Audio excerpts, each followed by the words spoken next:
And welcome back to another episode of the Double Doink Podcast. My name is Brendan Deek. Thanks so much for tuning in today.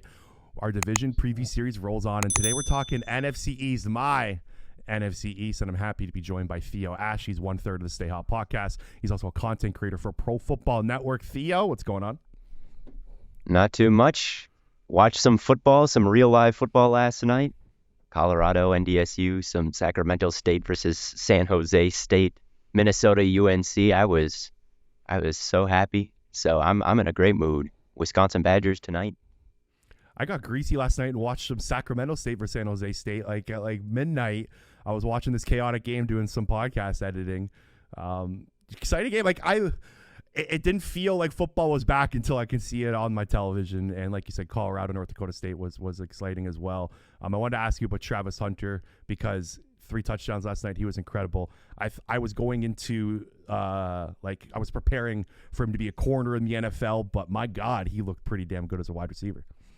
Yeah, I think that will be one of the biggest draft stories maybe ever is like, what will he play? Because I'm sure different teams will have him graded as different things. And we know that everything gets inflated when the draft rolls around. Every story that's a small deal becomes a big deal. So something like that, I mean, it's already a huge story. My personal opinion, I think that you can kind of go in cold as a wide receiver. And so if you're going to play both ways, I could see you have to play corner 100% of the time and then maybe 15 to 20 snaps at wide receiver. I don't think that it's a good idea for him to play 2 ways, even right now, like a full game of wide receiver, catching 3 touchdowns, 100 plus yards, plus corner every single snap. I think it's too much of an injury risk, but I think he's too good on offense to not involve him. So I think if I was an NFL team, my plan right now would be take him, let him play corner, but kind of like Dion, right? He played some wide receiver as well. Like I think that that is the type of role I foresee him in. Someone's corner 1, but also like wide receiver 3 or 4 or something like that. Yeah, he's such a fascinating prospect. Like it almost makes me want to have the NFL draft prep for it now. And I was saying, telling you before the episode, like I just felt like the fattest person in the world, dumping a bag of chips in my mouth, and then seeing like I was dumping the bag of chips in my mouth while he caught the 3rd touchdown pass. I looked around, I'm like, God damn, I should probably go to bed. And then I saw this morning it was 129 snaps played. Like, just he's incredible. Makes all of us. Well, especially me, like a lazy bastard. But let's transition over to the NFL, NFC East time.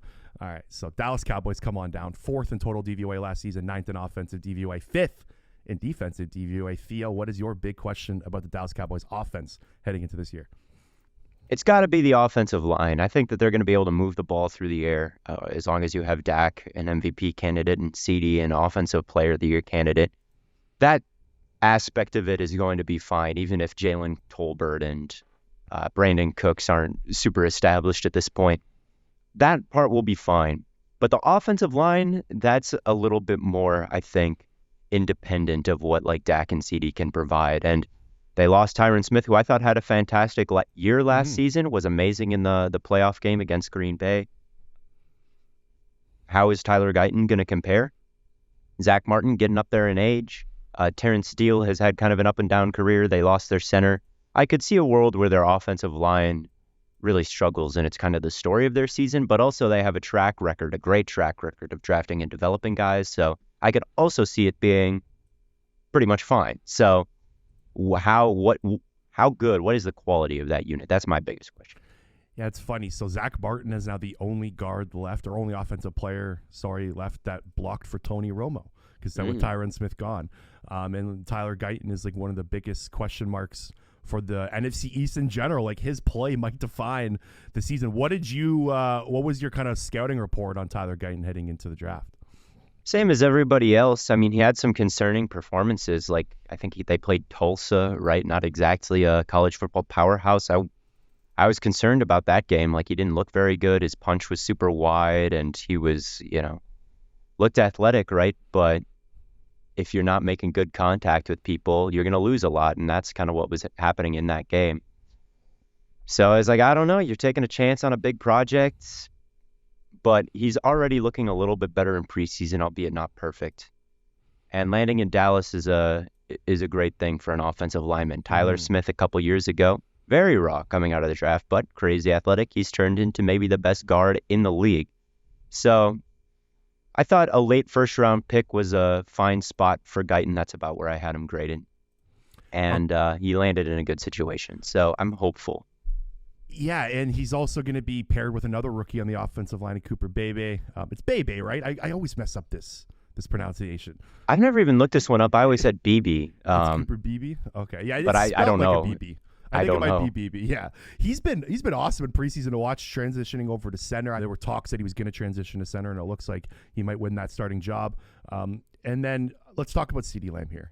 What did you make of the Cowboys signing CeeDee Lamb to the second highest non-quarterback contract?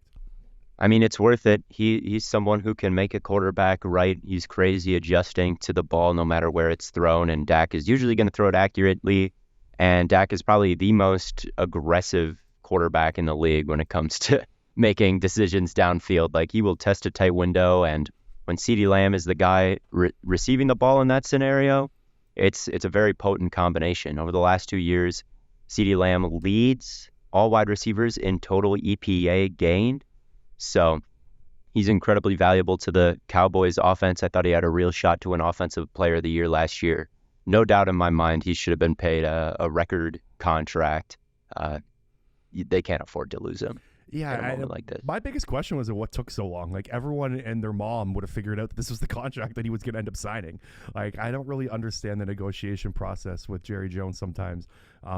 He was definitely deserving of this contract. Like you said, he was unbelievable last year and had a case for Offensive Player of the Year. And someone else had a case for an award this last season was Dak Prescott. Like, he had a serious MVP case.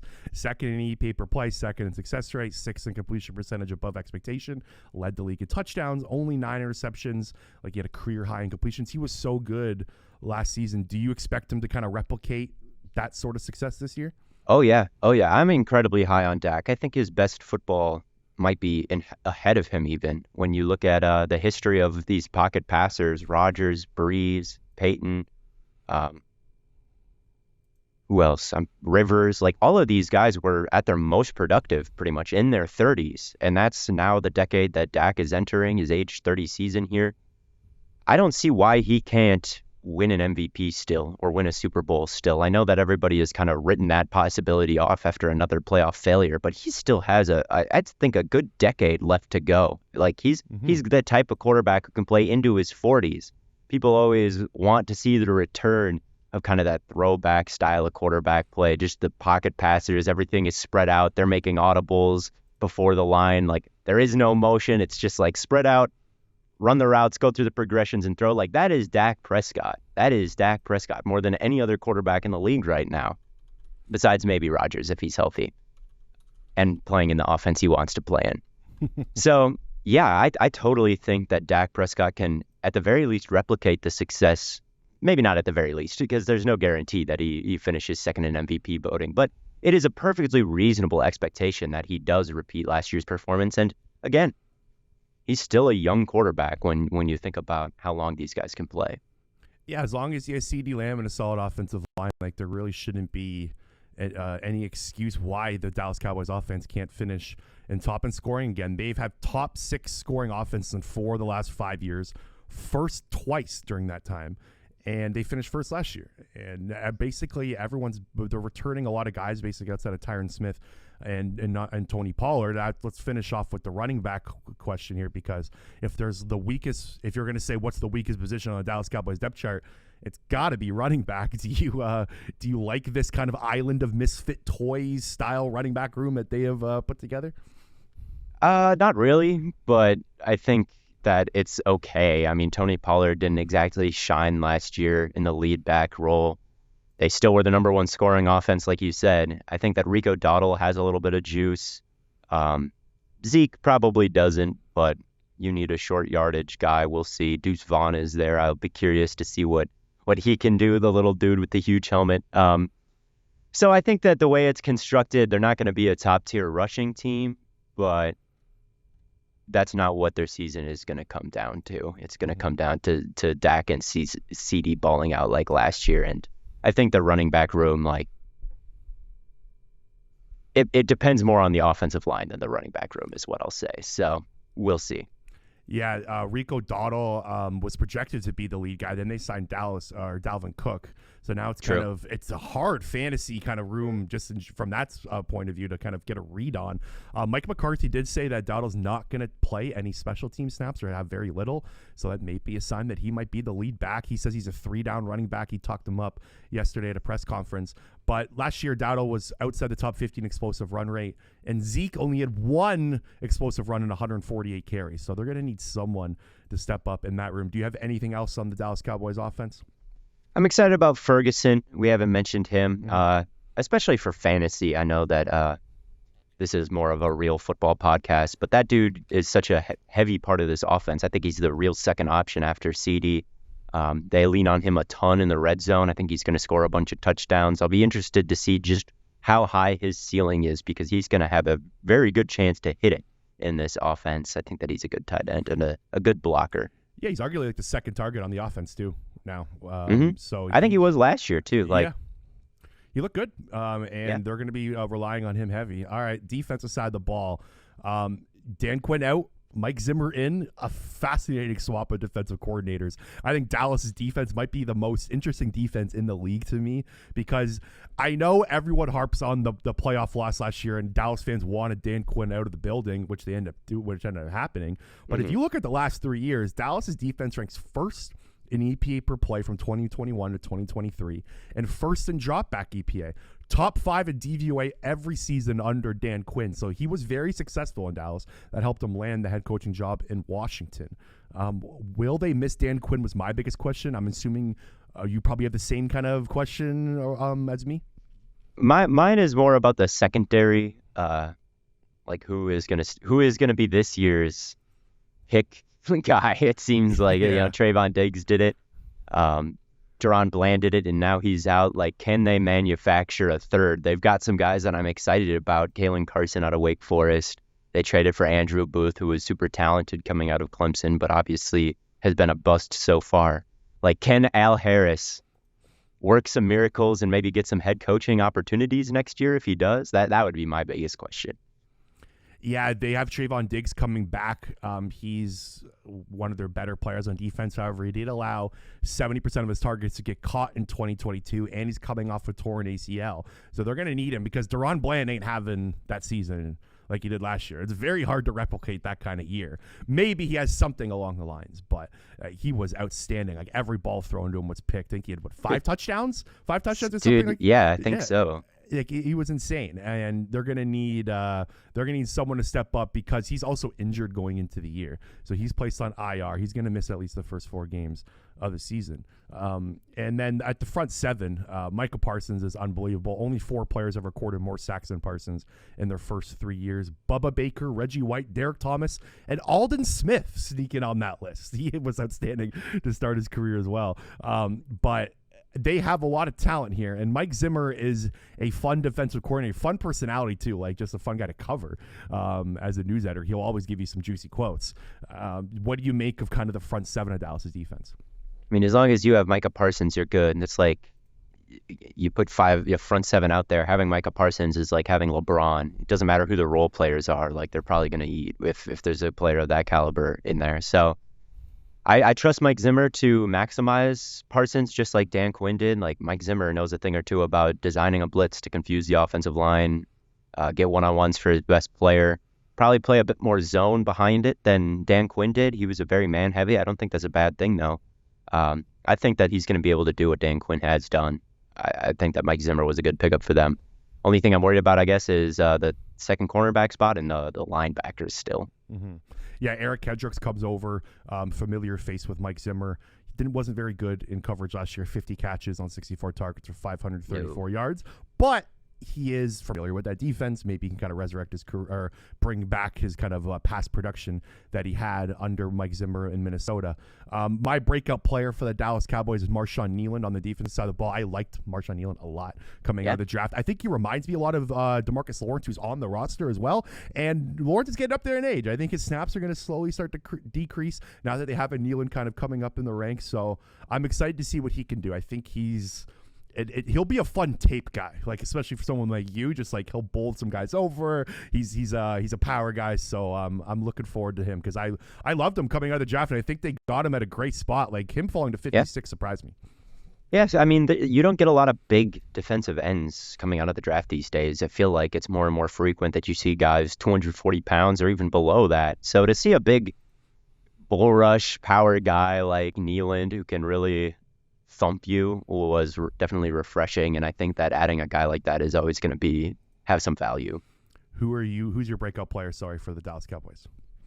My breakout player, I'm going to go with Kalen Carson. I liked him out of Wake Forest a lot. I thought he was a really good get in the 5th round. He's working with a great defensive backs coach. He's got this golden opportunity now to step up while Bland is injured. I'm going to be keeping a very close eye on him. Okay. Theo Ash, where are the Dallas Cowboys finishing in the NFC East, and where are they in the NFC ranks? I think that they're going to finish first in the NFC East. I think they're going to win this division, and I think they're going to be the 3rd seed overall. I think the 49ers are still going to be better than them, and maybe the winner of the NFC North will be better than them. But I think after that, I think the Cowboys are still right in it, and their Super Bowl window is still open. Okay, so you're breaking the curse then. I think it's like since 2000 where back-to-back years a division winner. Is that still going? It's still going. Yeah, the NFC East division curse. Oh my God. It cripples the team before and it raises the teams above behind them. So I think it's since 2000. I could be wrong. I don't know exactly, or 2003. Actually, it would have been in that 2003 range because the Eagles had that like stretch of dominance in the early 2000s. So I can't remember exactly when it started, but all right, you're ending that curse. Okay. So I really didn't want to do this when I was doing my prep for the Cowboys, but I am not the Eagles fan that hates on the Cowboys. I love seeing them lose. Don't get me wrong, Theo. I loved watching their backers destroy them last year. It was brilliant. It was awesome. It was one of my favorite games of the year. Having said that, I was very high on them last year. I was very high on the year before. I always am level-headed when it comes to the Cowboys. I'm flipping it this year, man. I'm on the other side of this. I have them going 9-8. I have them missing the playoffs. It's one of my bold takes of the year. And let me make my case. So the vibes with Dak and McCarthy are just off right now. Going into a year with your starting quarterback and head coach not under contract for the next season is bizarre to me. It's unprecedented in the NFL. They feasted on bad teams last year. If you take a look at like some of their wins, they destroyed the Giants. They destroyed the Carolina Panthers. They destroyed the Eagles towards the end of the year, destroyed the Washington Commanders. Like they kind of feasted on terrible defenses. This season, their schedule gets a lot tougher. They are scheduled to face a top 10 team of offenses this season. Last year, they faced the 28th ranked schedule of offenses, and their schedule gets really tough at the gate. Like you got the Browns, Ravens, Steelers, Lions, 49ers, Eagles, Falcons, Texans in your first 11 weeks. Like there's a scenario here where they're like 4-5, 3-6 maybe in their first 11 weeks or 10 weeks. I think their lack of run game is a problem. I think the new defensive coordinator swap is under talked about because Dan Quinn was really damn good for the last 3 years, and now they have to learn a whole new defense. I like Mike Zimmer, don't get me wrong, but I don't see them being one of the best defenses in the NFL this year. The turnover aggression is huge. They finished first in the league in EPA per play on turnovers last season, and that's hard to stick year to year. They also finished first in penalties accepted, so they got a ton of just like good calls from refs. Of course, the Dallas Cowboys always do, but I don't know if they'll be first. And my big one is they just didn't do anything to build the roster much. Like, if you look at from what they added Ezekiel Elliott, Royce Freeman who got cut. Like a stat that really stuck to me when I was doing the prep for this is Over the Cap does a stat on the bottom three teams every year of players added money-wise and talent-wise. They have their own kind of algorithm that does this. The bottom 3 teams every year average 10.6 wins the year before and go down to 8.6 wins the following year. This season, it was the Kansas City Chiefs, Indianapolis Colts, and dead last Dallas Cowboys. The Colts re-signed their own guys. The Chiefs re-upped their own guys as well, Chris Jones and whatnot. They did lose L'Jarius Sneed. But the Cowboys didn't bring anyone back. They just completely fell off a cliff. They were dead last in that over the cap stat by a wide margin. I think they're falling down back to earth. They're not going to have this beat up bad team style season. 9-8, missed the playoffs narrowly, and I think this could be the ending of the Mike McCarthy, Dak Prescott era in Dallas. I hear you. Those are all good points. My only thing and my response is that was my take kind of last year, and they still were the division winners in the playoffs. I feel like the problems with the Cowboys, there's still problems, certainly, but I think that the Cowboys have kind of always had those issues. But maybe the schedule is different this year. I could definitely see it. But I think that when you've got this big three, I just think that the wins are going to follow. I think Micah Parsons, CD, and Dak is just going to be too much talent to really succumb to a disappointing regular season, at least. The playoffs are obviously a different story. Yeah, they're quietly the second best team over the last 3 years in record. 12-5, 12-5, 12-5. The only team with more wins, the Kansas City Chiefs. So it's a bold prediction on my part. But like I said, I was on the Cowboys so hard last year. And I just thought last year was their window. They had their chance. Mm-hmm. They just did not capitalize on it. They ran into kind of a buzzsaw of the Packers in the playoffs. And I don't know. I'm just the vibes are just bad. And you know what? If it hits, I think there's potential here, of course, with Dak and CD Lamb, and they have high-end talent, Micah Parsons, Zach Martin. They've got the guys, but I don't know. I just got a funny feeling about them this year. I can see it. I can definitely see it, but it just sounds a little familiar. Yeah. And like you said, 12-5, 12-5, 12-5. I submitted my predictions for the score today, like our staff members do a playoff prediction. I submitted the Arizona Cardinals and the 7th seed, the Dallas Cowboys missing the playoffs. And I was looking at it, I was going am I losing my mind here? I got to ask Theo about this because I might be out of my damn mind. I don't think it's crazy. I don't think that's the craziest thing I've ever heard. So we'll see. But I think the difference between the Cardinals defense and the Cowboys defense is going to make that a little bit tough to come true. Yeah. But I do like being high on the Cardinals, and I can see what you're saying about the Cowboys. The Cardinals are my sneaky team this year. I've been all over them this summer. I've been waiting to fire off the Cardinals like I did it with Nico, your fellow TikTok creator. My NFC West prediction. I was fired up to get that one out. All right, let's transition to the New York Giants. Come on down, 30th in team DVOA, 30th in offensive DVOA, 21st in defensive DVOA. And my big question with the Giants this year is, will this Daniel Jones thing finally work out? Or will you kind of be able to replicate some success you had in 2022? Now, they went on that playoff run, right? They beat the Minnesota Vikings in the wildcard round, but they get plastered by the Philadelphia Eagles. And in that year, Daniel Jones was still 17th in DVOA out of all quarterbacks. And now was entering his 4th season. Usually that's a good ranking if you're in your 1st or 2nd season, but is that the ceiling that he's hit? What is your take on Daniel Jones heading into this year? He's probably bad. I mean, like you said, his career highest season was 2022. He threw for 15 touchdowns that year, and like you said, ranked outside the top 16, the top half of DVOA for starters. So, yeah, I think that I remember being back home in Northfield with some of my buddies and being like, I can't believe I have to watch another season of Daniel Jones as the Giants starter. I haven't been back home with them in a long time, and we're still saying that same thing. There's been a pandemic, there's been all sorts of crazy things. There's been an election, the world has shifted, but one thing that's constant is the Giants still have mid Daniel Jones as their QB. So that's not really my biggest question. I just think I know what the answer is. Yeah. I think that their quarterback play is going to be subpar. Let me throw this your way. Would you have taken Michael Penix, J.J. McCarthy, or Bo Nix at 6 over Malik Neighbors to kind of be the Daniel Jones replacement, or do you think they did it right? I think they did it fine just because I wasn't a big fan of a lot of the second-tier quarterbacks this year. I think I would have done whatever possible to get Drake May. I think I may have maybe kept that second-round pick that they traded for Brian Burns to maybe sweeten the pot and try to do whatever I could for him. But once he was off the board, I was fine with what they did. Mm-hmm. I like Malik Neighbors a lot too. I think he's a superstar. Yeah. He was my favorite player in the draft.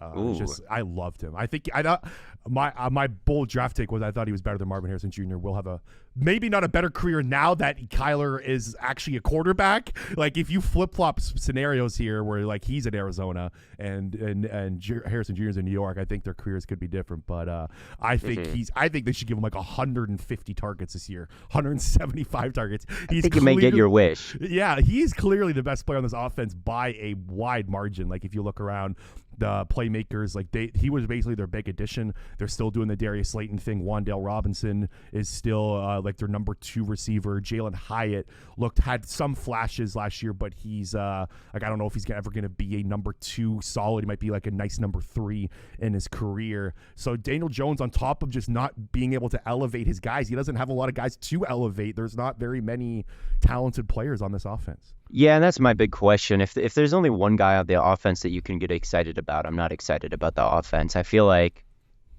Garrett Wilson last year got a ton of hype, right? He's gonna get, he's so talented, he's gonna get so many targets.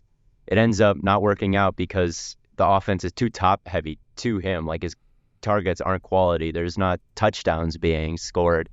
So my question is, like, can anybody not named Malik Neighbors step up? Because there are a bunch of kind of promising names in the receiving core, but are any of them actually good? That will be the big key.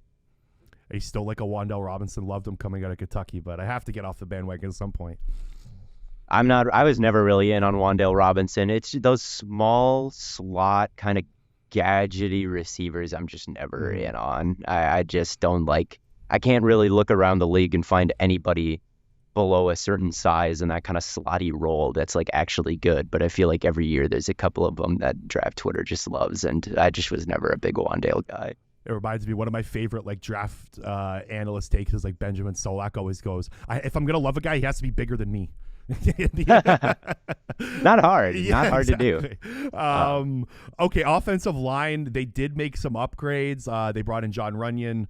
They're gonna hopefully get another good season from Andrew Thomas. Like, you're projecting him to just get better and better, but I still think this is a huge question mark. Oh yeah, I mean Evan Neal got beat a few times in the preseason game that I just watched. Doesn't look like his upper body or lower body is really where it needs to be. He's allowing free access to his frame. He can get bull rushed. He can get beat around his outside shoulder. Like, I'm kind of giving up on that. And then we'll see. They got a new offensive line coach. I don't know that much about him. I know that the previous one clearly didn't do a good job because no one developed. So maybe it'll be a little bit better, but I think it's going to come more from just coaching competency than like some huge influx of talent. Like, yes, John Runyon is there. Nice. He's probably the Packers' worst offensive lineman last year, so how excited could you really be?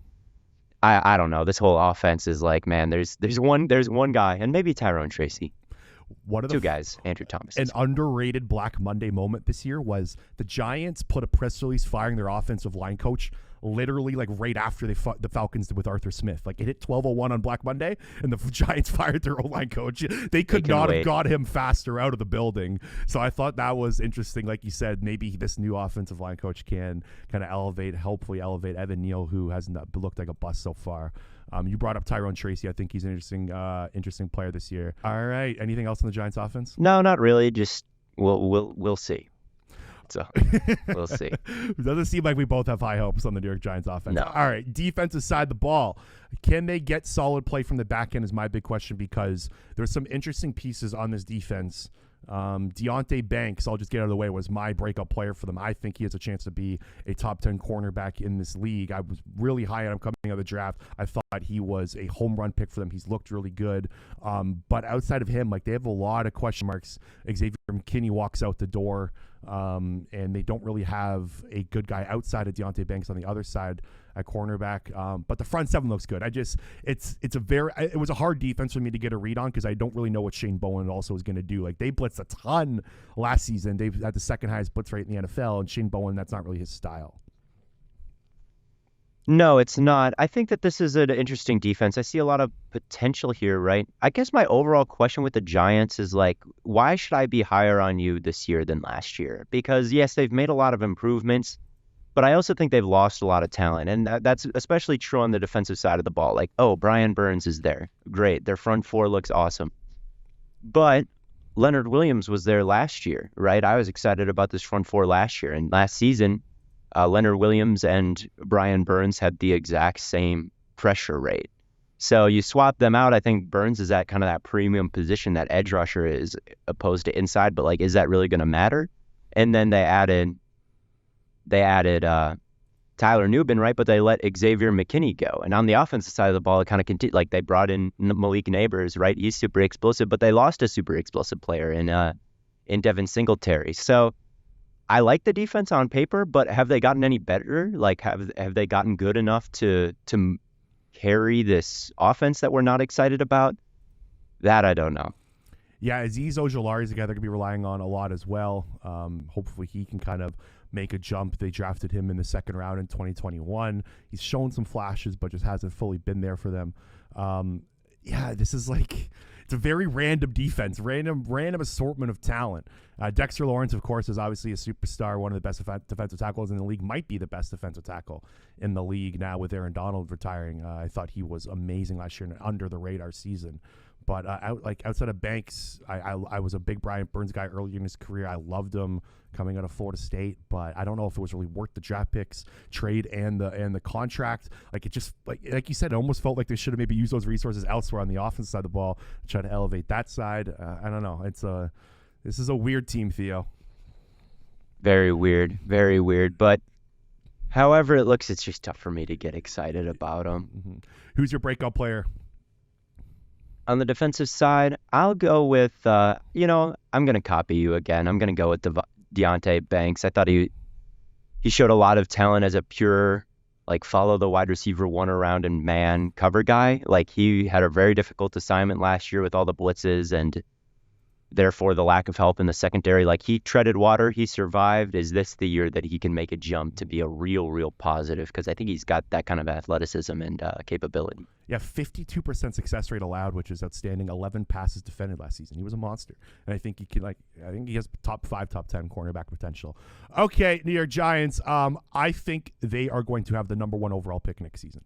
I think this team is bad. I think Daniel Jones is going to collapse. Theo, let me ask you this question. How many sacks do you think Daniel Jones took in 6 games last season? Oh my God. 6? Let's go with 24. Oh, you were close. 30. 30 sacks in 6 games last season. Oh, no. Like, that is disgusting. I almost fell out of my chair when I saw 5 that. per game is not good. I mean, that's 5. Like, a sack is a drive-killing thing to take. So that's ridiculous. And I don't see like how this, I guess, quote unquote, upgraded offensive line is really going to be much better to help them out. I have this team going like 4-13, 5-12. I think when I submitted my predictions to the score, they have the number 1 overall pick question. I put the New York Giants. Don't love it, but I have to get an opinion out on it. So I think this team's bad. I don't know if Shane Bowen's going to elevate the defense enough. I think Dayball and this New York Giants regime is in serious trouble. Them not landing or hitting on those 2 first-round picks in Evan Neal and Kayvon Thibodeau is like franchise killer. The New York Giants new linebackers coach shredded Kayvon Thibodeau in an interview at OTA, saying like he needs to get like his personality correct. He needs to focus on football more. Like, it's not really the stuff you want to hear from a new coach coaching that guy. I think this team's bad. Yeah, I mean, I don't think it's a bad take. I think I would probably submit Carolina again, maybe even Washington in their division, but I think if I was trying to predict the entire draft order, the Giants are a safe bet to be top 5, so why not say that they're going to have the number 1 overall pick next year? All right, we're going to take a quick break. When we back, we got the Philadelphia Eagles and the Washington Commanders. The Double Doink Podcast is sponsored by BetterHelp. Life is hard. It's especially hard when you don't have someone you can open up to. Not everyone is comfortable talking to their friends and family about their personal matters or anything that is bothering them on a day-to-day basis. Mental health is so important to continued success in this world. Therapy is a great way to regroup and get everything off your chest. Insert BetterHelp. BetterHelp is the largest online therapy service, 100% online. They will match you with a professional licensed therapist you can trust. You can talk with your therapist however you see fit, via text, phone call, or video chat. BetterHelp has successfully helped over 4 million people worldwide deal with their day-to-day mental health issues. Use the link in the podcast description to get 10% off your first month at BetterHelp. And we're back on the Double Doink Podcast, previewing the NFC East. Come on down. The Philadelphia Eagles, last season 14th in total DVOA, 10th in offensive DVOA, 29th in defensive DVOA. Just an absolute catastrophe end of the season. I've been an Eagles fan for 20 plus years. The end of that last season was probably the worst football I've seen from my team in a very long time. 2012 was awful. 2015 was bad. 2020 was a mess, but the last stretch of that season is right up there, especially with the whole Matt Patricia nonsense. It was just a full-blown panic, full-blown disaster. And I struggle to get a read on this team heading into this year. I'm excited to hear kind of what you have to think. Let's start with the offensive side of the ball. Mine is just, can they get back to 2022 form? But what are you making of the Philadelphia Eagles offense heading into this year? I think, I guess my wonder is how much of a loss will Kelsey be? And can they handle the blitz? You know, can they smooth out their pre-snap process without Kelsey around and with the onus more on Jalen Hurts? Because in the past, it's been, the Hall of Fame center calling everything out, and it worked very well, right? And now you've got someone who's never done it before, or I don't know, you might know more than me exactly how much Hurts had on his plate, but from what I understood, it was mostly Kelsey, right? Yeah, Jason Kelsey was in charge of all the pass protections, the blitz protections, the blitz pickups for basically since like his second year as a starter. It's been like 8+ years, and Jalen Hurts was actually asked about this on WIP radio yesterday, and he said it's all kind of on his plate now. He said he's looking forward to it. He had a really interesting quote. He said Jason Kelsey being in the building halted his learning about this, which halted was a strong word for it, but he it's all on him. Like you said, it's his time to kind of have more responsibility pre-snap, and that is arguably, like you brought up the blitz. It was disgusting last year. Hurts was 28th in EPA per play against the blitz when they rushed 5+ rushers. The Tampa Bay Buccaneers, Theo, blitzed on 68.9% of his dropbacks in the wildcard game, and he's going to see it again. Like, their teams are just going to copy-paste what the Bucs did in the wildcard game, what the New York Giants did in Week 18. Like, Jalen Hurts called Wink Martindale. I don't know if you saw this ESPN piece that that Jeremy Fowler and Tim McManus wrote a couple weeks ago. Yeah, Jalen Hurts called Wink Martindale starting was like, what were you doing against me? Like, how do I figure this out? Like, he knew it was a problem. The offense had no counter to it. It was just a complete thorn in their back. How do you call Wink? How do you not know? Wink Martindale, like, I can tell you what he was running. Like, yeah. Cover. It was probably man coverage, and then the linebackers came up and blitzed, like. And everyone knew Todd Bowles was going to do it. Everyone and their mom. It was clearly the way they were going to get attacked, and the Eagles offense just had no answer.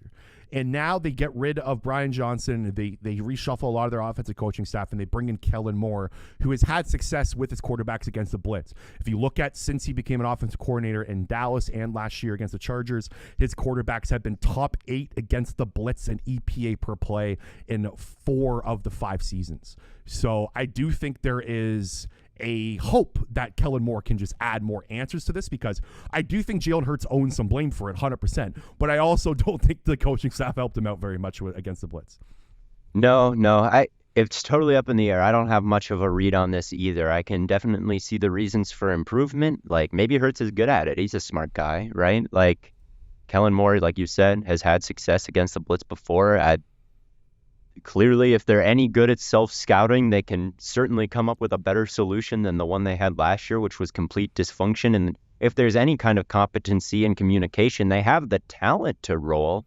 But, it's what have you shown me lately? You showed me that you guys are dysfunctional. That's Nick Sirianni has lost control of the situation last year. That same article that you mentioned said, like, Hurts and Sirianni still can't really meet one-on-one. Like, there needs to be a middleman. That doesn't sound ideal at all. Like, even going into this year, if things do start going wrong, is Sirianni the guy who can turn it around and can, like, what is his messaging going to be? Everybody's ready to kind of turn against him, it feels like. He has no more breathing room. I feel like other coaches, if things start to go downhill, they might be able to keep the locker room together. If the Eagles start to go downhill, who knows what could happen, right? It could be a complete cleaning of the house, like it could be something crazy. So you talk about the whole vibes of this whole division are off, right? Like, not a single team seems to have their ducks in a row, and the Eagles are no exception, I feel like. But that doesn't mean I know what will happen. I just feel like there's potential for more disappointment, like we saw at the end of last year. If you look at Nick Sirianni's Pro Football Reference page and showed it to like a 10-year-old, he would go, "Wow, looks good." Like, went to the playoffs every year, went to a Super Bowl. He's 34-17 as a head coach. He had a year when he went 14-3. And then you tell the 10-year-old he could get fired this year. You would go, what? Like, it's such a bizarre. Yeah, like, it's such a bizarre scenario. I'm with you. Like, he is such a polarizing figure this year because there's a scenario where like the Eagles make the playoffs and he still gets fired. There's a scenario where he wins a playoff game, he still gets fired. Like he is on just such a short leash. Howie Roseman brought in the offensive coordinator. He brought in the defensive coordinator. These were his hires. Usually the head coach probably has some say in this. He did not. The Eagles also, there was a report from ESPN that they reached out to Bill Belichick and kind of tested the waters there. I have faith that Sirianni can get like the locker room under control. I think last year was just everything crashing down all at once. And I think the defense, which we'll get to in a minute, had more to do with the offensive side of the ball. I personally just think there's way too much talent on this offense to kind of struggle again. And like the past coaching staff didn't do anything to help. They were dead last in motion rate last year by a wide margin. Theo, after this podcast, go check out A.J. Brown and Devonta Smith's route trees from last year. You'll puke in your mouth. They did not do anything to like basic, like just grown-up offensive coaching stuff. They did not implement last year. And Kellen Moore is an adult. You know, he's a big boy in the room. He's coordinated some top offenses in the league. With Dallas, we brought up they were like top 6 in points per game over the last 5 years, he was a big part of that. Now, he wasn't there last year, but even in LA last year, they had success with Herbert until everything kind of came down. So I think you can kind of throw that year away. But I'm bullish on Kellen Moore and running this offense with all the talent on it. I don't know if I'm bullish, but I think it could happen. Again, all up in the air. Saquon Barkley, of course, the big addition last year. This stat's funny. In New York, his average contact point was 0.09 yards or 0.9 yards. Sorry. DeAndre Swift was 2.4 in Philly last year. So like just with more space, can he make it work? Philly's run offense is very good. They've been top 5 in success rate the last 3 years. They're first in EPA per play rush under Sirianni. So Jeff Stoutland just really damn good at running that, of building a good ground attack. So will Saquon Barkley dropping him in there, does that like open everything else up? Because in New York, he's the focal point, right? In Philly, you got A.J. Brown, Devonta Smith, so he won't be kind of the guy that defense is game plan against week to week. Yeah, I'm very excited about him. Maybe that's my other big question. Can he have a Christian McCaffrey-esque impact on this offense? He can run. He was still very explosive, even though he was getting hit in the backfield all the time. His efficiency numbers weren't great last year, but his explosiveness numbers were still there. So that let me know that he's not like washed. He's not like not a good running back anymore. You can look at the last 2 seasons. He's ripped off some incredible runs. Like I remember as a Packer fan watching him just kill us. And I know we have a bad rush defense, but they have a bad rush offensive line. So is that going to be the type of evenness that he sees all the time now running behind the Eagles thing? So as much as I kind of question Sirianni and the whole infrastructure of this offense, I do think the addition of Saquon could kind of bail them out. That's something that's in my head. Yeah, his EPA per play numbers are funny. Like he's never in the top. He's not like an efficient runner, but he's always like he'll just blow off big plays and whatnot. One thing about the Saquon is I'll push back on like the receiving angle of it. People are going, oh my God, he's gonna be like 600, 700 yards receiving. Theo, how many running backs do you think had 500 plus yards receiving last year? Probably just McCaffrey, maybe James Cook. Brees Hall, Christian McCaffrey, Rashad White. That's it. No running back, Rashad White. No running back had more than 600 receiving yards last year. Like, do you think? And Jalen Hurts, like he's never been a dump off guy, right? They always finish like dead last and throws to running backs because his dump off is taking off and running. And that also adds to the big question about Hurts is he more healthy this year? Like the quarterback run game was just non-existent last season. It was bad. Like it was one of the least efficient plays outside of the tush push was Jalen Hurts, like the quarterback keeper and whatnot, when it was so successful in 2022. He's looked from all points, he looked really healthy this year. So like the fastest he's looked from a training camp training camp standpoint. So we'll see. But I don't know. I just think Kellen Moore, all the weapons, and there's still a good offensive line without Kelsey. I'm high on Cam Jurgens going back to his natural position at center. He was an average guard last year. He was 31st according to PFF. Say what you want about the rankings, but I saw with my own eyes he was about average, and I think he'll be better at center too. The big question is right guard. Mekhi Becton's there. We'll see about that. Can he stay healthy? And their depth isn't as deep as it usually is in years past. So, but I'm high on the offense. Yeah, I think that. I wouldn't say I'm high on the offense. I think that the loss of Steichen is something they'll never fully overcome, but I definitely could see them being better than last year. The defensive side of the ball is going to dictate the season. Last year, like we said, they were a disaster, 29th in defensive DVOA. They just couldn't tackle, like 25th in yards allowed before contact per touch, 32nd after contact. Like they just miss tackles everywhere, misalignments everywhere. If you want some funny defensive film, Theo, go back and watch the Arizona Cardinals against the Philadelphia Eagles. Oh, I did. I've God. For my Cardinals section, yeah. Oh my it's God. Pretty easy for them. The last touchdown run, it was like to take the lead. The Eagles were misaligned in the fourth quarter. They had no idea what they were doing. Like it's just guys weren't in right spots. Like trying to implement a new defense after week 12 when you're like 10-2. Like the Matt Patricia thing just baffles my mind. Whoever was fully on board with that decision, it was probably Howie and Nick together. Just a huge mistake.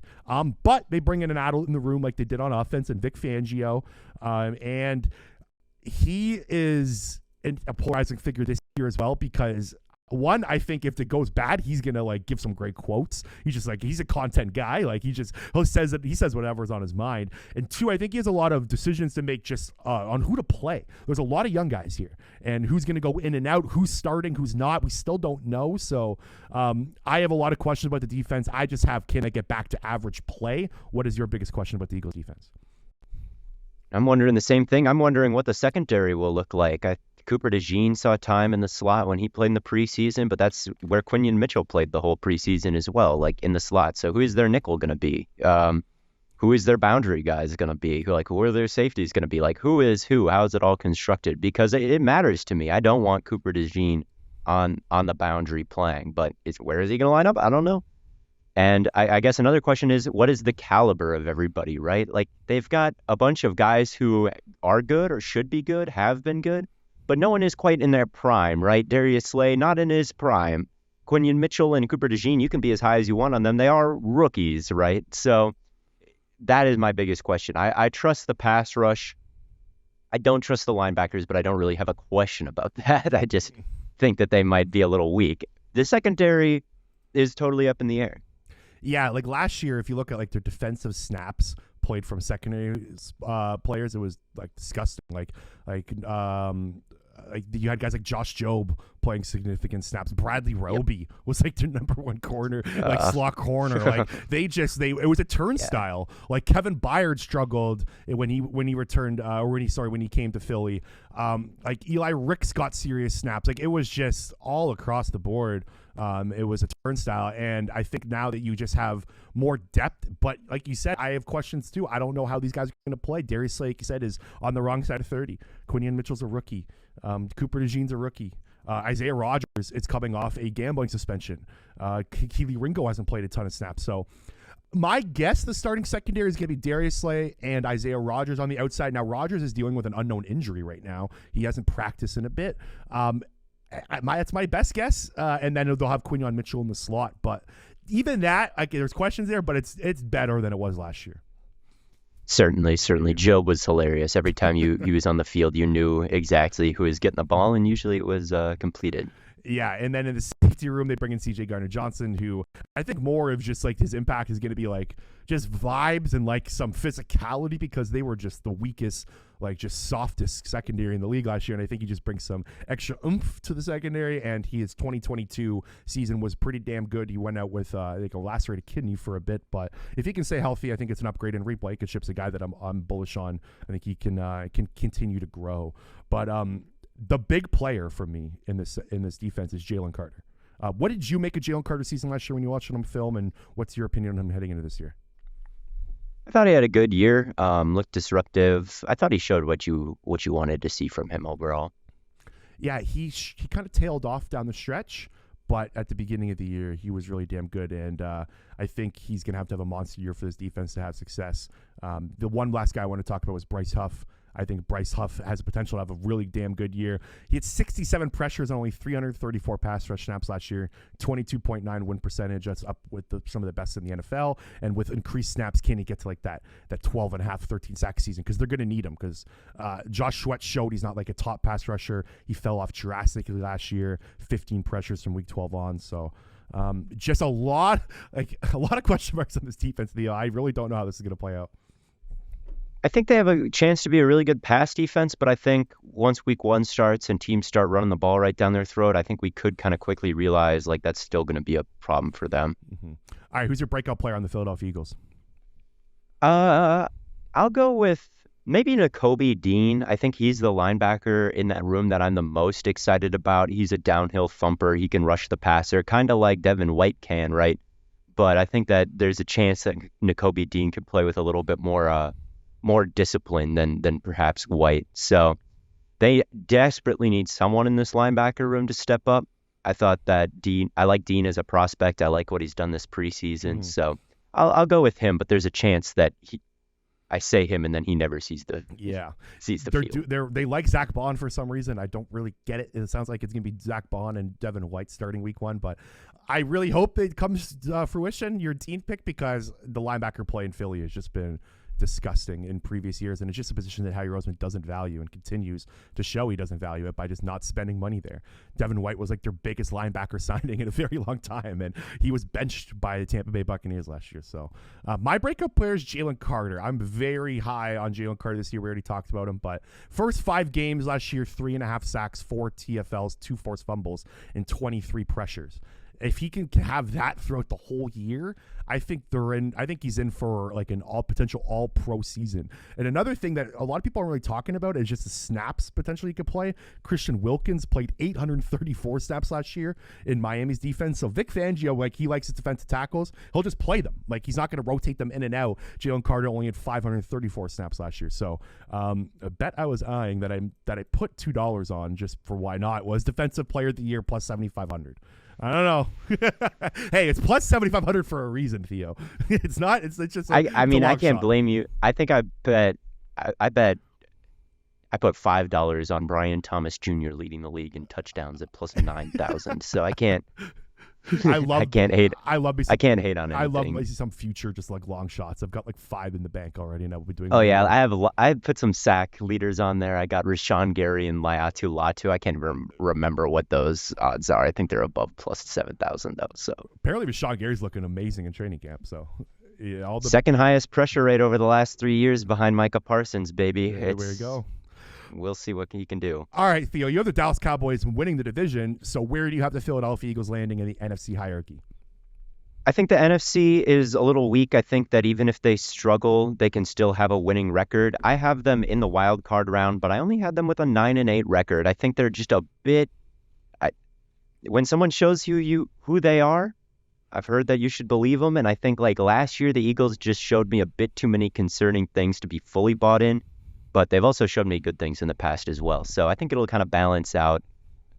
I've got them a little bit over 500 and 9-8 in that 7 seed.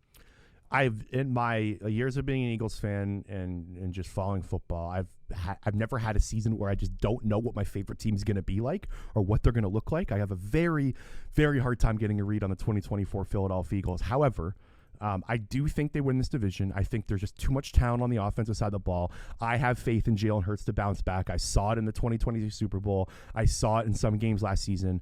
I think he's a very good quarterback, and I think he has the most stacked offense that you could possibly want around him. And I think Kellen Moore, it will just unlock him more than any coach that he's had so far. Mick Shane Sykin was very good as well, but I think Kellen Moore can kind of bring you that. And I also think there's this, like, the schedule aspect is really helping them out. They have the 4th easiest schedule according to Super Bowl odds of any team. So that, like, last year the schedule was tough. This year it gets really easy.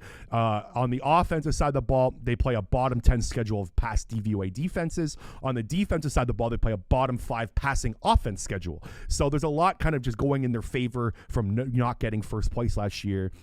Like the Dallas Cowboys have a first place schedule, the Eagles don't. So I think that benefits them as well. And a funny stat to me with Jalen Hurts is Jalen Hurts last year had 16 turnover worthy throws. He had 15 interceptions. Like, that is that's a good one. That's just bad luck, right? Like, Josh Allen, for instance, always has like 30 of those, and it's like half interceptions. Like, usually your average is about like 50%. Baker Mayfield had only 30% of his turnover-worthy throws intercepted last year. Like, I think that comes back down to earth. I think things level out. Like, they won't be amazing. Like I have them going 11-6, maybe 12-5, and I just think the defense will be a good enough. The offense will be really good. So that's my prediction. But here's one more wild thing on the Eagles, Theo. They have the same odds to make the Super Bowl than they do to have a 6-11 record. Like they are such a boom and bust team.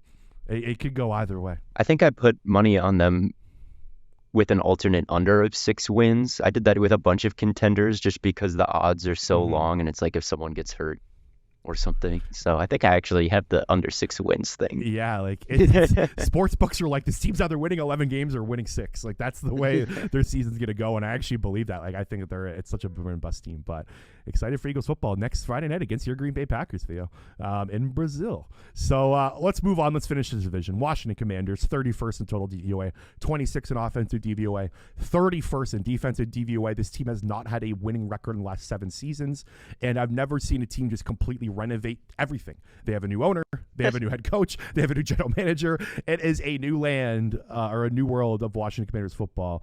On the offensive side of the ball, I want to ask you this because the big one's Jaden Daniels. Like that's where everyone's attention is going to go. Where are you on Jaden Daniels? Did you like him coming out of LSU this year? Just give me your Jaden Daniels take. I didn't really like him coming out of LSU this year. I just think he's a very vertical player with his types of reads, and that has always been the case in college. Like very good throwing down the sideline, but the other types of throws, like outside of that, I just don't know. I think that he can be accurate on these slot fades, and in college he's had Ayuk, Frank Darby, Brian Thomas Jr., Ricky Pearsall, Malik Neighbors, Ricky Pearsall, right? He's had all of these fantastic weapons where he just kind of needs that one throw. It's the most efficient throw that you can hit. He's a rushing threat. I think, you can't always play too high against this type of offense, and like when he sees that single high, he's got guys that can win down the sideline and he can hit that throw. But how is he ripping it in tight coverage over the middle of the field? How is he hanging in the pocket, kind of adjusting his base, adjusting his arm angle, and staying and hitting something? Like when he scrambles, he kind of scrambles to run. He had a great offensive line last year. I think that he didn't have too many decisions to make in the pocket because the pass protection was often so good. Not totally sold on him as the 2nd overall pick. I definitely would have gone with May, but he's got some explosive ability, and that's kind of a good way to be efficient easily if you can run and you can hit these deep balls, and he can do that. So I don't think he's the worst draft pick ever. Like I don't hate him to the extent that I hated like Zach Wilson, or maybe even Bo Nix going in the first round. Wasn't a big fan of that either. But not a huge Daniels fan. I have literally the exact same scouting report as you did on Daniels. I thought Drake May was the clear number 2 overall pick. I thought Washington made a mistake, and I think that in general they're like it's going to come back to bite them. But this year, I think it could be exciting. I just have a very hard time like believing he's going to stay healthy. Like, goddamn, like that Ole Miss highlight, I never can get that out of my head when he just gets plastered. Like, I like how he in that highlight he like hesitates too. Like he should know he should do something. Like he stops running and like just kind of stands there, and it's like just slide. Like he didn't know what he's like. How can I make something happen here? I've done it in Madden a million times. I understand the mindset. You just kind of stop. You're like going to shake and bake a little bit. Just obliterated, though. Just so. One of the crazier highlights from a quarterback last season. And like he runs high as well. He takes a lot of sacks, 28% sack rate under pressure last year, which is very not good. He's also like, I don't love his wind up. Like he's got a very long wind up. He doesn't have a ton of arm strength. And he doesn't throw over the middle. Like, I don't know. I hate to poo-poo him, Commanders fans, but I'm with you on Jaden Daniels. What do you make of what he's got around him? I like McLaurin, and I like Diami Brown, honestly, as a fit with him. Like, they've got guys who can really track the ball over their shoulder, connect on some of these goes. It's not like they have, like, a slow, old receiving core that can't create separation downfield or anything like that. If that was the case, I'd really be scared. But they've got some guys that he can throw to. They've got Cosme, who's a good right guard, so they've got a building block on that offensive line. But overall, I don't like Austin Eckler. Like, I don't think that he's going to be a needle mover. I think that he's probably just going to be washed for them next year. Brian Thomas Jr., not a great option to hand the ball off to, not a very, elusive option to hand the ball off to. Like Diami Brown and Zacchaeus, I kind of like them with Daniels, but overall, like let's say the names here. Like, what have they actually done so far in their kind of long NFL careers at this point? And Cliff Kingsbury is his offensive coordinator, and he's someone who prioritizes getting the ball out fast, right? But he doesn't do it in the way that like the good offensive coordinators do. Like, let's get it over the middle with opportunities for guys to catch and run. It's like, let's get the ball out fast, and it's a deep shot down the sideline, or it's a hitch, right, where they catch it and get tackled. And that's just not the ideal way for offenses to get designed these days, I feel like. So I think that his offenses are limited. I'm very haunted by the DeAndre Hopkins route tree on Next Gen Stats, where he's always on the hand side, and it's like quick out, hitch, and that's like all you see. If they've got Terry McLaurin running that type of route tree and Jaden Daniels at quarterback, like, I just don't think this offense is going to be that good at all. Terry McLaurin ran 29 of his 30 snaps on one side of the ball. On the left side. It's already beginning. Yeah. It's already there. Starting. I'm happy you brought that up. I'm not a Cliff Kingsbury guy at all. I'm happy the Eagles stayed away from him. I think Washington, again, made a mistake with that hire, but we'll see. Maybe he adapted. Maybe he learned something in Thailand on his little vacation there. He learned something at USC, just letting Caleb Williams run around to do whatever he wants with no offensive design. And that offense, again, was very, like, just terribly designed last year with Lincoln Riley, too. So I know. It's not like it's not like there's, like, hope there that he did something at USC. So I think Jaden Daniels could be in some trouble with the offensive line as well. Tyler Biadasz is fine. Nick Algoretti did something with Kansas City, but like those are their big additions. Like Andrew Wiley on the left side, or on the right side, sorry. Woof, like he's not very good. And we'll see Brandon Coleman, I think 3rd round pick from last year, right? 3rd or 4th round pick. Mm-hmm. Yeah, they're liking him in camp. It looks like he's going to win that job. So I like Sam Howell took 65 sacks last year. Like, and 21 picks. Yeah, so like, think about all those negative plays. Yeah, that's crazy. 37 turnover-worthy throws last year. We were just talking about the Jalen Hurts stats. So I don't know about this offense. I think they're exciting to watch and fun. My dad's a Washington Commanders fan, like diehard, and I'm the asshole son who chose the Eagles as the rival. But like he's excited just like to see some sort of maybe competent and fun quarterback play. And I think for Commanders fans, that's maybe all you're hoping for. It'll probably be a little bit like Howell. Like Howell was kind of a similar profile coming out of UNC. Like he had a really good go ball. He could move around. He rushed for 1,000 yards and all that. Came to the league, tons of picks, tons of sacks. I think Jaden Daniels will certainly be a better version, but I think some of the disorganization might still be around. I do think that Daniels will avoid picks at a much, much higher rate than Howell, though. Yeah, it's not maybe that hard to do. Sam Howell is very chaotic. All right, defense side of the ball, Dan Quinn comes in. Last year, the most points per game allowed as a franchise since 1954, 27th in EPA per play over the last 2 years, dead last in 2023. They had the 8th worst DVOA pass offense since DVOA started their metrics. They were atrocious against the air. Are you bullish on a Dan Quinn-led Washington Commanders defense? No. I think they are poised for disaster on defense. Like, I look at this linebacker room, right? You got Frankie Louvu.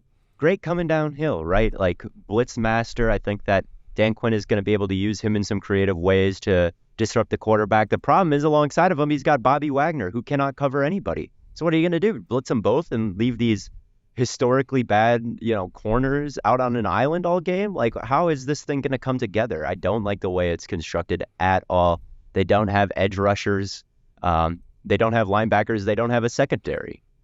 Yeah, the secondary, like, they didn't really do much to fill it. Like you said, how bad it was last year. Jeremy Chin's set to start.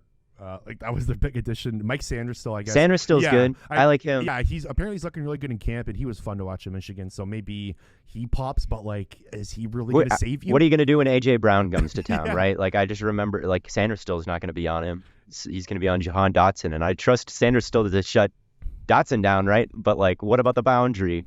Yeah, like the Forbes pick is really coming back to bite them. Like, they really need to nail that one, and it's been a disaster. How they picked him over Christian Gonzalez, Lord, I do not know. I'm with you. One of the worst draft picks of the last 10 years. I'm with you. Like, I'm not high on this defense at all. I think this could be a bottom 5 defense again. I like Louvo as a player. I don't like the fit next to Wagner. You were bringing up Eckler washed. I saw a tweet of like Eckler and Wagner on like the Commanders jerseys, and it just gave me serious like Julio Jones in the Tennessee Titans jersey. Just like, the vibe just look washed, and like that's how these two players look.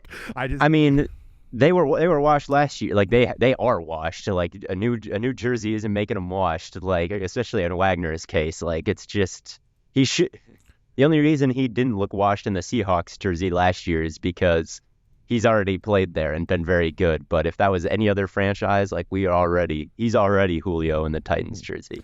I think the only like hope they have is like they have a bottom 7 schedule of opposing offenses, but I still think they're going to struggle, and I don't know if Dan Quinn can really do much. He's not like a schematic genius. Like he doesn't have a Parsons on this team. He doesn't have a Deron Bland with like 6 interruptions and 5 touchdowns. Well, so. Forbes kind of is that, in but college not he was. really. I don't know if he's going to replicate Deron Bland's season, but my breakout player for them is I think Jamin Davis might have juice as a pass rusher this year. He had 8 pressures on 61 pass rush snaps last year.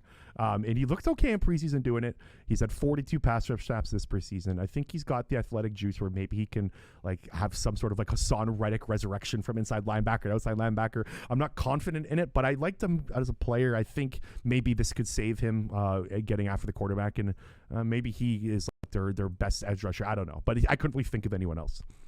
I'll go with Dorrance Armstrong. He was efficient pass rusher for the Cowboys. Now he's going to get a chance to be the main starter. Maybe he can have a good sack number. Okay, so Washington Commanders prediction. I think listeners know where we're going with this one. I think that they're going to be worse than the Giants, and I think that they've got a shot to be the number 1 overall pick. I'll say they win like 3 games. Wow, 3-14. I have them going 3rd in the division. I have them winning about 5 or 6. I think they'll be close to the Giants, and yeah, I think there's not enough. I brought up the term island of misfit toys earlier with the Cowboys running back room. The Commanders free agency this year was literally the island of misfit toys. They just, I don't know what they were. Who was saying we got to go get an Eckler, we got to go get a Bobby Wagner, we got to go get these guys? Like it was just the most random concoction of humans they brought into that building, and I just don't think it's going to work this year. And I think Jane Daniels might be in for a long season. Okay, before you go, Theo, sorry to take more of your time. I got to get some predictions out of you. I'm not going to talk to you before the season starts. Do you have a Super Bowl prediction yet? Have you done one yet? Yeah, I did. Ravens Packers is what I went with. Kind of a hipster pick, but I do think that the Packers were on such a heater at the end of last year that I think can continue. They beat the Lions at the end of the year. They beat the Chiefs at the end of the year. They beat the Cowboys at the end of the year. They looked great against a really good Chicago defense to get into the playoffs. I think Jordan Love is super legit. I think that he can be an MVP candidate next season. They beat these teams largely with a secondary that included the worst safety duo in the league, no Jair Alexander for a lot of it. Now they've addressed the secondary in a way that I like. Added some offensive line talent in the first round. I just think that they were starting from a really good point. They had a nice offseason. Last year, A.J. Dillon was their leading rusher in the regular season. Now it's going to be Josh Jacobs. I think that's a big upgrade. I just like it. It reminds me a little bit of what they looked like back in 2010 when they won the Super Bowl. Like, it's kind of eerily similar, the comparisons between how Love's career has gone and Rodgers, like down to their stat line last year, pretty much the exact same. I'm just Tavion Wicks, Shaden Reed, Christian Watson, Romeo Doubs, Luke Musgrave. None of them are big names yet, but I do think that they can become big names, and I think Jordan Love can elevate all of them. So they're my pick in the NFC. I think they're a bit more well-built than the Lions. Maybe if J-Mo breaks out fully, the Lions are still big contenders, but I like them. I think they can get past the 49ers this year. They almost did last year, but we'll see. And then the Ravens, I just think the formula of Lamar Jackson with an amazing defense is a good one. And I'll fade a little bit the Chiefs three-peating. I think that's extremely difficult to do. It wouldn't surprise me, but I figured, why not say the Ravens can get it done? I think people are a little bit too low on Lamar Jackson in the playoffs. He had a great performance against the Texans the week before. I know that he can play better than he did against the Chiefs. Zay Flowers fumbled at the 1, right? There's some bad luck involved. I'll say they run it back this time around and have a little bit more success. So that was what I went with. Packers Ravens. Patriots. I like it. I'm all on board with the Green Bay Packers this year. They were my prediction to come out at the NFC as well. I have them beating the Eagles in the NFC Championship game. And I love your boy, Dontavian Wicks. Like, I was on him early. I'm happy to be at the front of that bandwagon. 67% catch rate last year, 2.5 yards per route run. Led all receivers on the team in DVOA. I think he's going to pop this year. I think he's going to solidify as number one. And I think this defense is sneaky. I like a Jeff Hafley. I think he can get better than Joe, or just get better output from than Joe Barry did. All right, Theo, I'll let you go. Before you go, just plug in where the listeners can find your work, where they can follow you, anything you want listeners to take a look at. So many places these days. I'm on TikTok and Twitter, my personal stuff, lots of film breakdowns. You can find me in both of those platforms at Theo Ash NFL. I also do work for Pro Football Network, have my own podcast, Your Football Opinion, that you can find promoted heavily on their website. So look up Pro Football Network, follow them on social media at PFN365. And then I'm also a part of the Stay Hot podcast with my friends Matt and Bladen. So Stay Hot Pod, basically on all platforms there. I'm sure you'll be able to find it. And yeah. All right. Thanks for taking the time. And Theo, enjoy the season. You as well.